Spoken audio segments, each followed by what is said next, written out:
We've been talking, we've got off longitudinal, we've got off the two-dimensional airplane, and we've been talking about the three-dimensional airplane, the lateral directional, which we've said all those motions are coupled. But in order to make things somewhat simple, we're going to say that, okay, we're going to make it a one-dimensional roll kind of thing to help us understand it a little bit. Oops.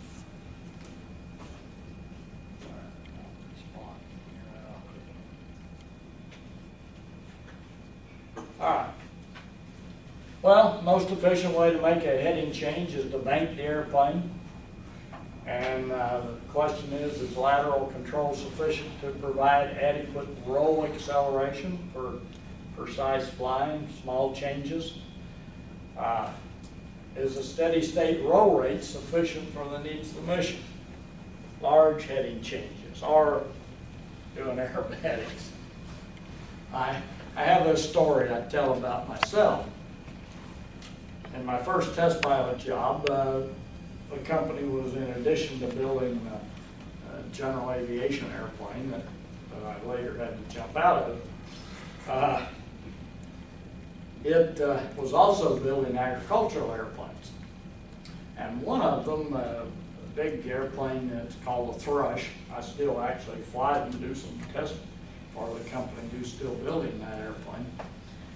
It has big ailerons. The ailerons are probably as big as two of these tables almost.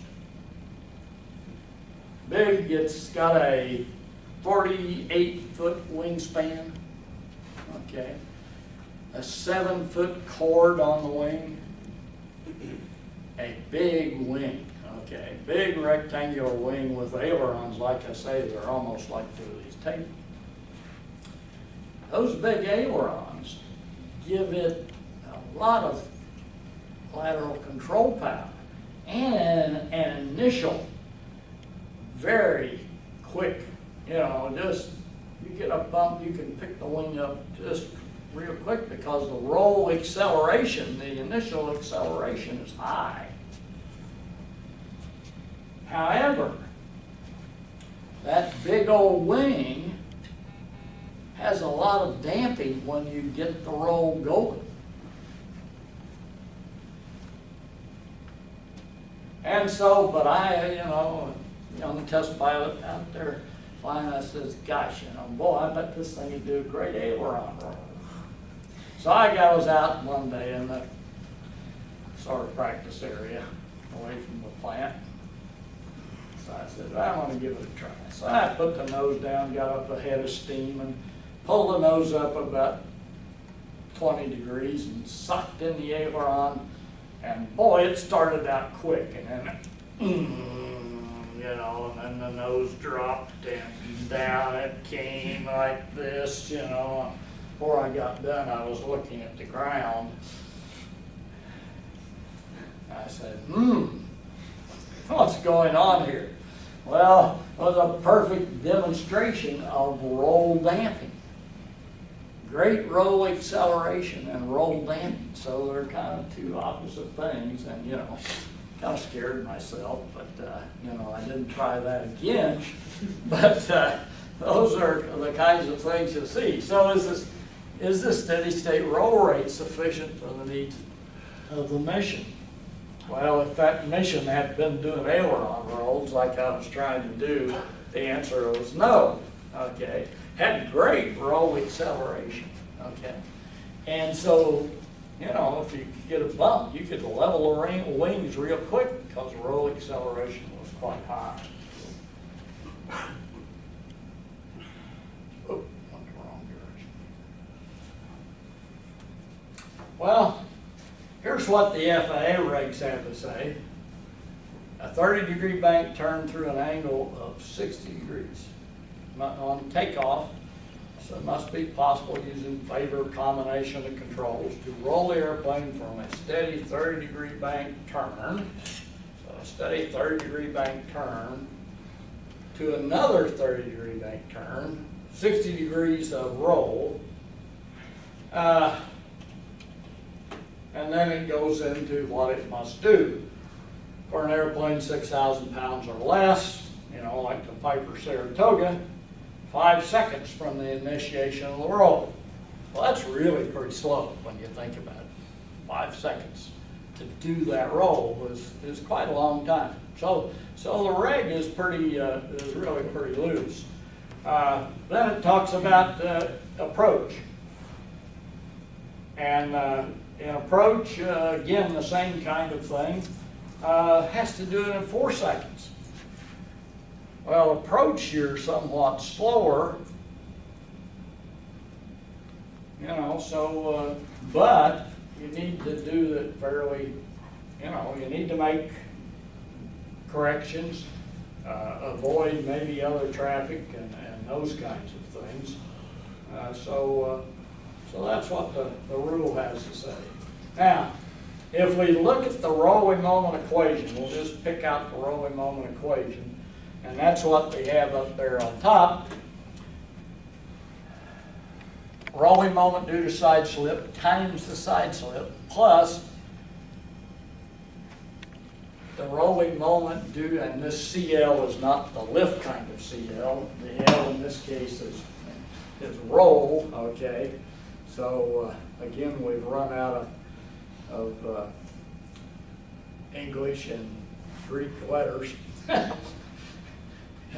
You know, here in engineering, that's part of our problem. But CL delta R is a rolling moment due to rudder deflection. Okay, that's what that stands for. Rolling moment due to rudder deflection times rudder deflection. So we can roll the airplane. We've got 2 ways of rolling the airplane. We can roll them using the ailerons. Okay, and of course, due to the fact that the airplane's coupled, what's going to happen? It's going to have a heading change. Okay, it's going to have a directional change, all right? But we've kind of ignored that and just looking at the rolling moment equation. But we said in the lateral directional, these things are all coupled, but for simplicity, we're going to set the airplanes on a wire, you know, and it's just pure roll. But this is what the equation says, and then of course CL delta A, that's the powerful one, rolling moment coefficient due to aileron deflection, okay? That's a powerful one, times the aileron deflection, plus CL delta R times RB over 2 times the true airspeed. Here's one of the few places in flight tests where we worry about the true airspeed. You know, most of the time we deal in calibrated or equivalent if it's a real fast airplane. Well, here's a case where we deal in true airspeed. Why do you think that's true?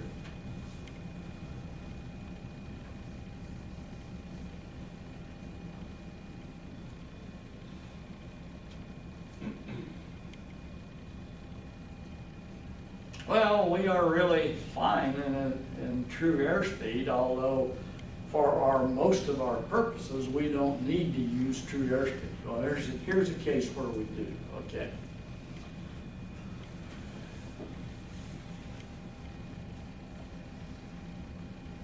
The R stands for yaw rate there.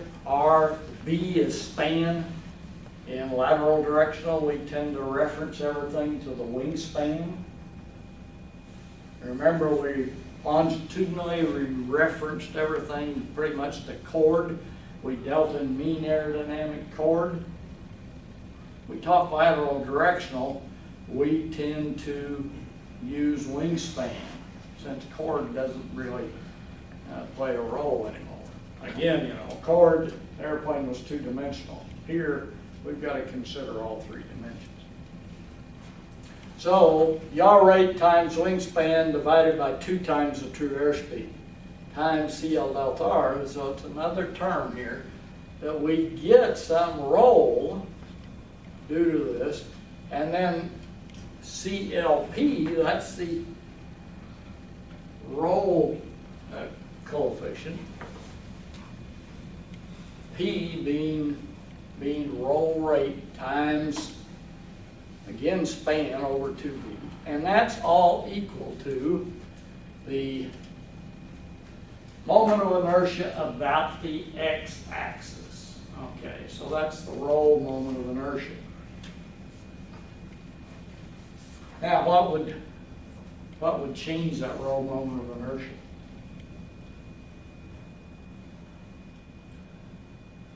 Any type of like bombs or armaments on the way? Yep. Certainly would, particularly if you had several bombs out on the wings. What about fuel? What if you got fuel in the wings? I used to try to do this thing at UT and try to get some of this kind of data, and only to find that the data that I got didn't quite agree with what happened. Well, what was going on was IXX was changing while we were doing the flight because we were burning fuel out of the wings.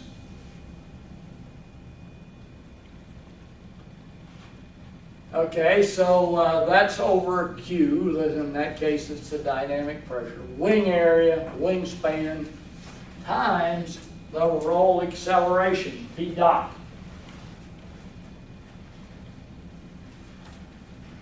All right, and if we look at, we can simplify that a bit by saying that the airplane's on a wire, and it's just pure roll.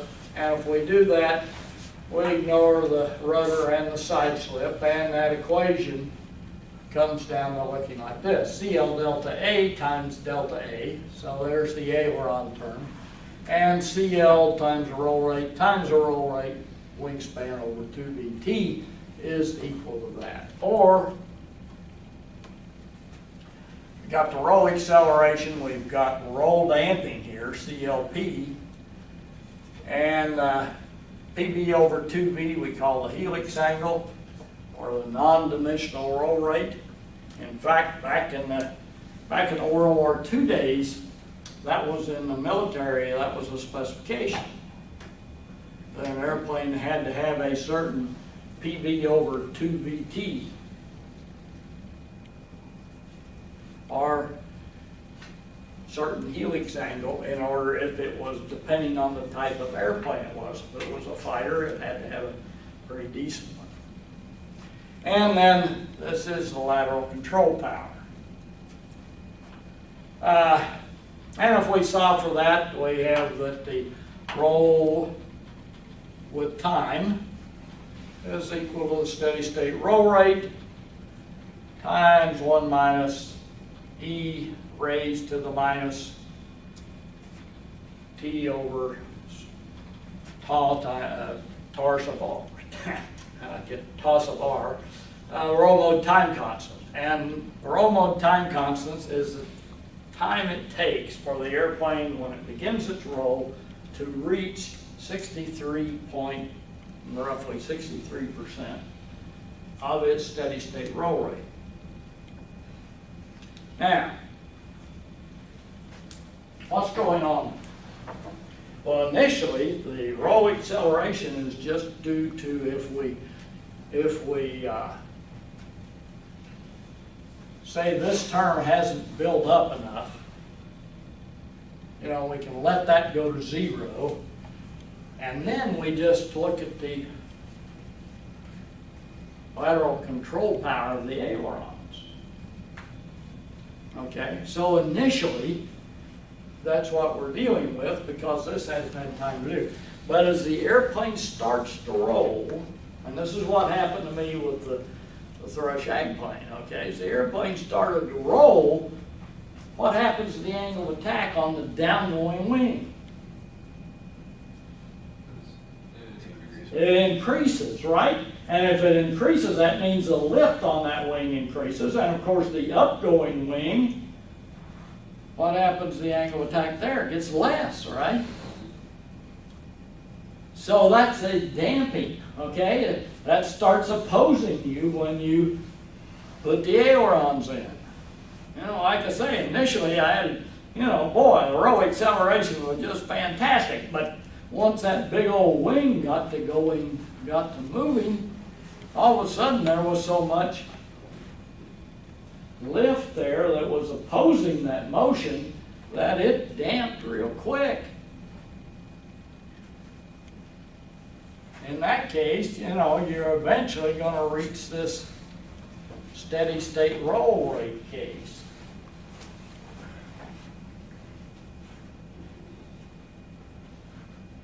And here's a near step input with the aileron. You know, the pilot just puts in a certain amount of aileron and holds that, and the roll rate starts out, and you know, here this part right here is that, you know, the slope of that line is the initial acceleration, but eventually it reaches a steady state roll rate. What's going on physically, here's the roll angle. The roll angle continues to increase. And you know, the airplane that I was flying was continuing to increase, but you know, it was continuing to roll, but it was just a lot slower than I thought it should be.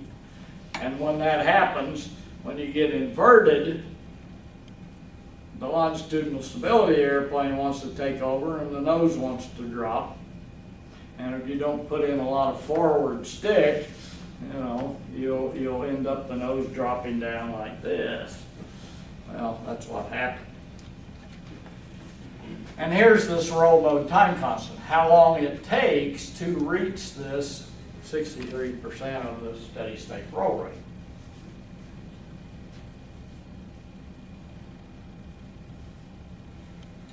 So, after the initial response of the aileron control, roll damping is 0, which is what I've shown up there, that term drops out, and the roll acceleration just becomes, at time 0, is just CL delta A, the aileron control power.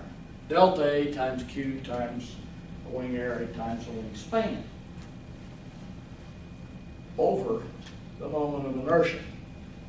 I think you can see right away that to be able to come up with the equations of motion of the airplane, what's going to be important?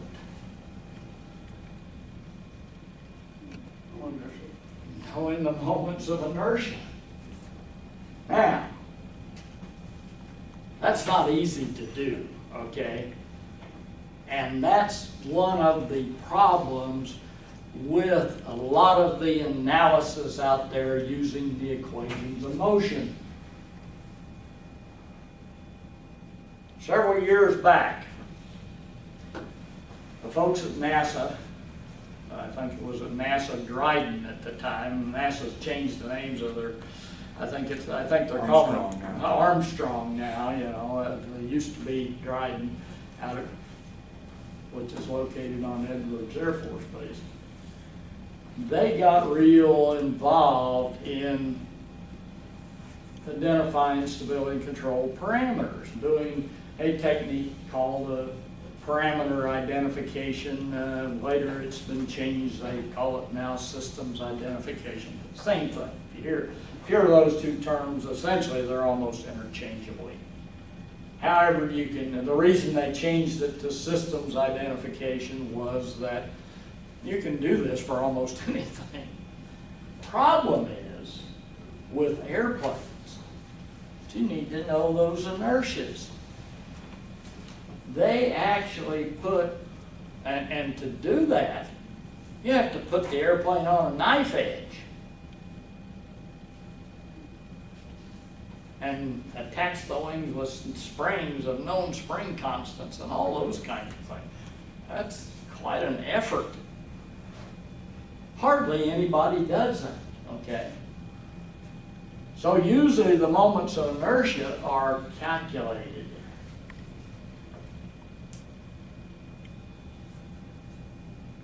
You know, I mean, if you go down to Piper and ask them for the moments of inertia, they'll dig out some stuff the structures guys calculated. But can you really believe that the Saratoga's moments of inertia are exactly what they calculated? Nah. You know, don't you ever believe it? So you can see some of the problem in doing analysis and using equations of motion on these things. And I have seen, and it's generally college professors who do this, will take the equations of motion and run off and do all kinds of things with them. And it's just junk. Okay. Its relation to the real world is not very good. Okay, anyway, I'll get off my high horse about equations of motion things. I mean, it's, you know, if we could do that, it'd be great. But, you know, don't believe everything you see, I guess is what I'm trying to say, particularly when it relates to that, because determining these things is really difficult with accuracy, okay? And to use it to extrapolate someplace, you really need to know that accurately, because it plays a big role. Okay, here's that initial roll acceleration. Like we say, right at time zero, essentially, that's what we come up with. Well, pretty difficult to measure roll rate without a good roll rate gyro. I don't know what our lunchbox, as we call it, how good, it's got an AHARS in it, but how good that thing is, I don't know in measuring roll rate. What do you think, Tizzy? I think it's actually pretty accurate. Okay. We could test it a little further, but I think it's actually capable. All right. Now, once we achieve a steady state roll rate, of course, the roll acceleration has gone away. And we're left with the helix angle, PB over 2BT, and it's equal to minus CL delta A over delta A, or times delta A over the roll damping. And of course, we see what's going on as we start to roll the airplane. Angle of attack changes, and we get a lift distribution that looks something like that. And say this is a normal lift distribution, then we take that and add it to that, and we come up with something that looks like that. And the change in angle of attack due to the roll, depending on how far out on the wing you are. So you have to, you know, to do that, you kind of have to integrate it along the wingspan.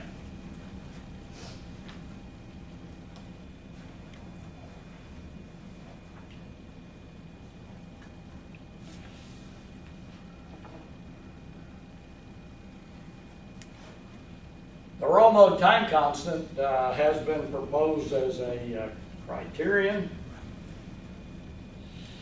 but like roll acceleration, it's difficult to measure without sophisticated instrumentation.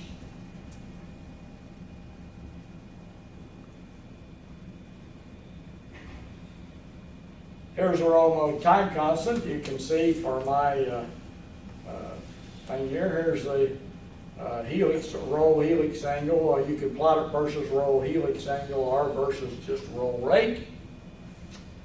And it depends. Here's a quarter aileron deflection, a half, 3/4 full deflection. And so that's what happens with the lateral control deflection. And this was the one that I used to get. You know, I would try with the students to, we had a Cessna 310 that we had instrumented, and I would try to do this. And the trouble was, a lot of times, due to the fact that we burn off fuel, sometimes these things would move around to different places. But depending on if the, what's going on here is we've got the IXX increasing, it's going this way. Well, as you burn off fuel, it, of course, decreases.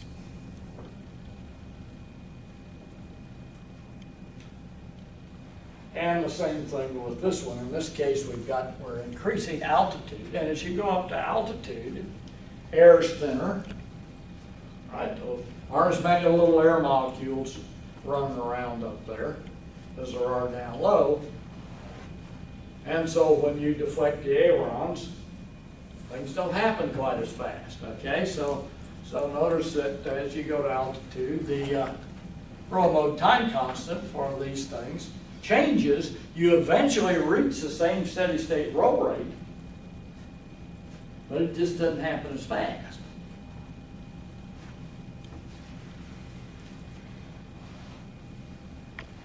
And that's at a constant true airspeed, by the way.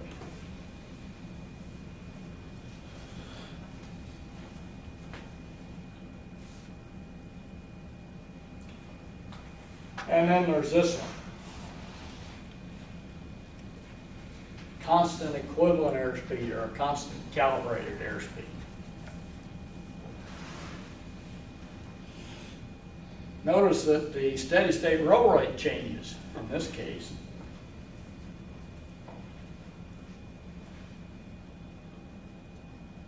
As the altitude increases. Everything, what we saw before was plotted at true airspeed, and here's where the difference comes on some of these things. And the reason for this kind of analysis, you need to use true rather than what you're seeing in the cockpit.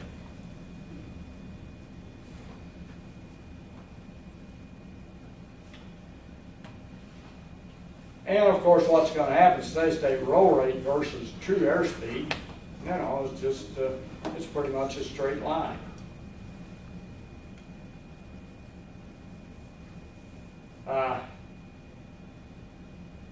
Yeah, I think it was this one was the one that I used to, these, you'll notice these roll mode time constants are all close together. And like I say, if the inertia changes while you're trying to duplicate this plot, why these things, they get all screwed up.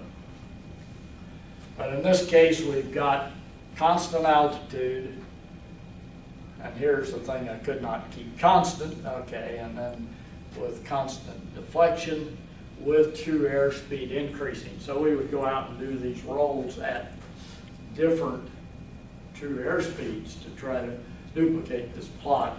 And like I say, it didn't work very well, because even though you did them, very close together time-wise, you were still burning fuel, and so the inertia changed.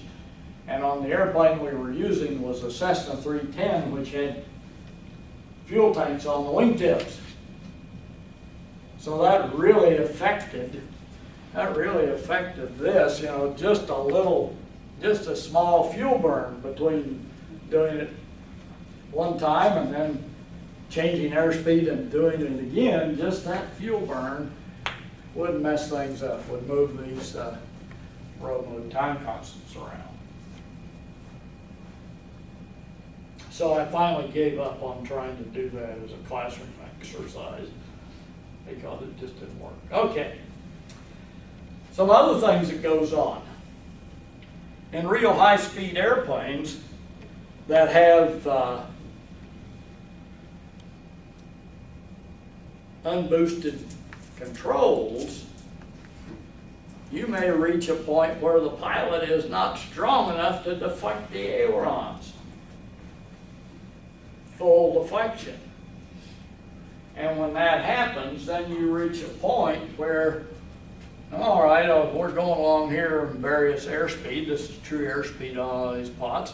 And someplace out here, the pilot is not strong enough. And of course, where this occurs is going to depend on the pilot.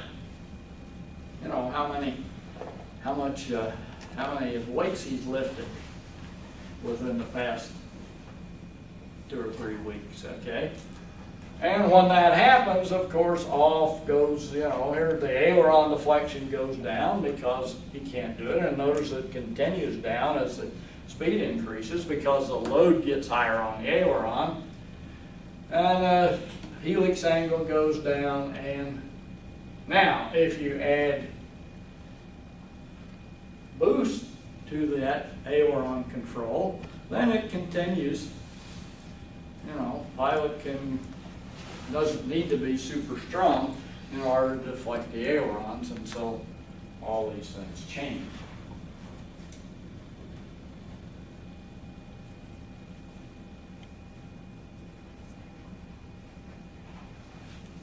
Another thing that goes on is inertia coupling. Let's say we're going along and our airplane has, a lot of the inertia is located in different places.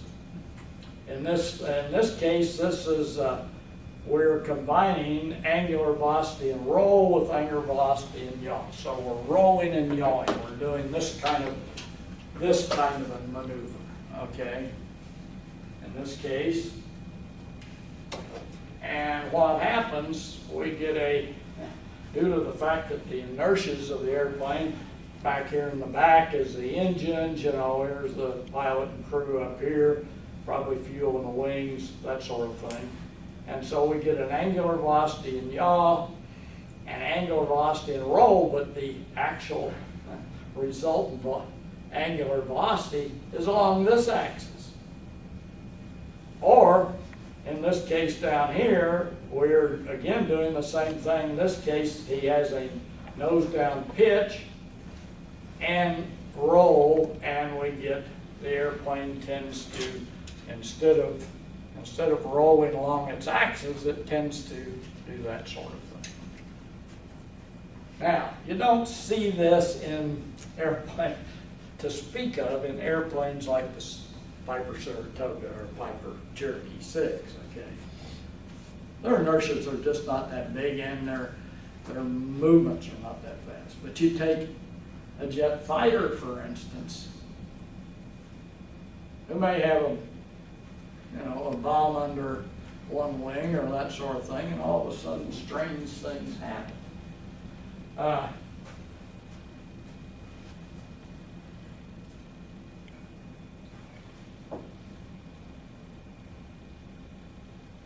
here's one that showed up quite a bit in the F-104. The F-104 was a fighter that was made back or used by the U.S. Air Force back when I was a lieutenant. The Germans had some, okay. And it had a roll rate. The wings weren't a lot longer than this 2 tables. 21 feet was the span. It was a Mach 2.5 airplane. Okay, had a big J79 jet engine in it. And it would go and it would roll so quick, it would disorient the pilot. Roll rate was something over 220 degrees per second. 220 degrees per second. Think about that. Oh, and it would disorient pilots. If you really put in things, it was too much almost. And if you were at some sort of angle of attack, and you started to roll, here we are.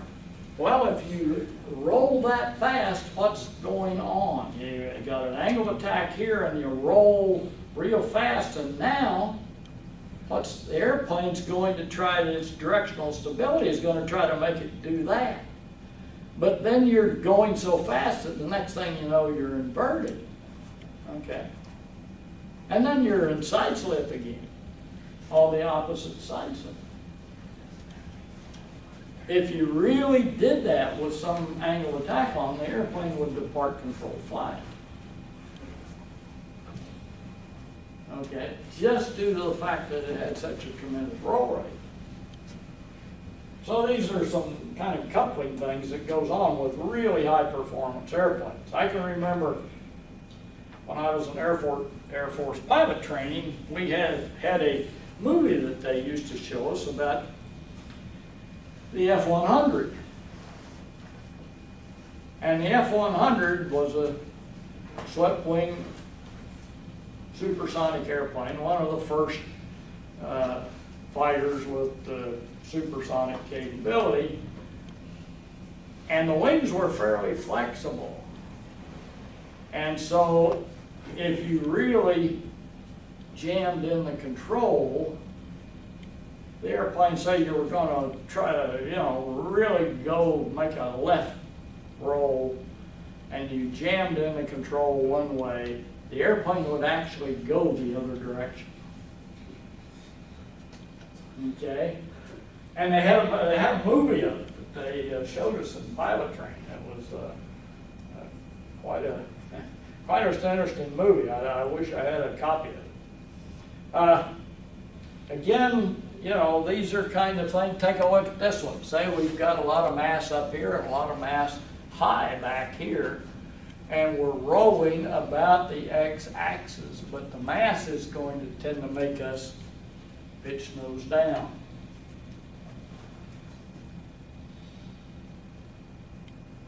So a lot of coupling effects. In this case, it's the cross product of inertia XC. And here's the problem the F-100 had. Aerodynamic center at about the quarter card, right? When we get a change in angle of attack due to deflecting the aileron, due to the elastic center of the wing is back here at about 50% rather than there. Well, if that wing is pretty flexible, what can happen? It's going to overpower the effect of the aileron, and that's what the F-100 did at a certain speed.